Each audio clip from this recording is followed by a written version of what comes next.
Once upon a time, I was a scholarship athlete at the George Washington University on the Atlantic 10 Championship rowing team.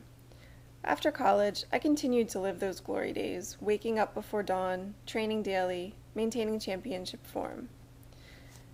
But I began to ask myself, why am I doing this? The truth is, I'm not a morning person. I began to hit snooze more times each day, which irritated my husband, who was already irritated by long, boring regattas. I began looking for a new adventure, something challenging. First, I thought, maybe marathons. Nah, too time-consuming, and too early. Maybe triathlons. Nah, also time-consuming, early, and with very expensive equipment. But one day, Jessica, my friend and former rower, told me she started roller derby. She suggested I try it. I thought she was crazy. Well, she is crazy, but now I thought she was crazier. I hadn't roller skated since I was 8 years old. I hadn't played a contact sport since I played basketball in high school. And besides, don't those girls throw punches and not have all their teeth? But Jessica insisted that this is not your mother's roller derby. It's a real sport now. And what would my mother say?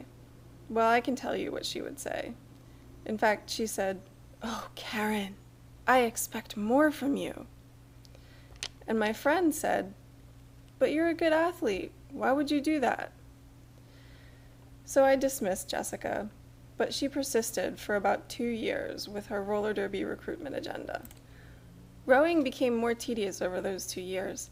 It seemed like the early mornings became earlier, and the bad weather became worse. And because of that, my husband staged an intervention. Because of that, Jessica saw an opportunity and convinced me to attend a roller derby recruitment party. And because we had a great time meeting the DC Roller Girls, I agreed to give it a try, albeit reluctantly. So I started skating. I didn't fully commit at first because I was hesitant to leave the elite world that I had grown accustomed to in rowing.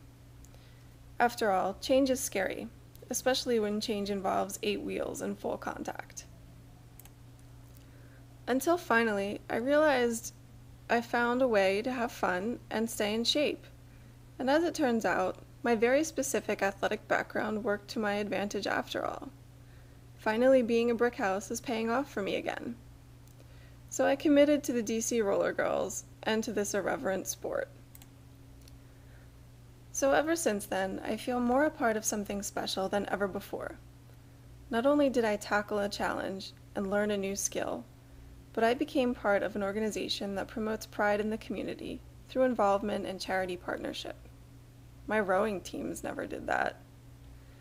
And as it turns out, my friends and family became derby fans once they got over the sports rowdy stereotype.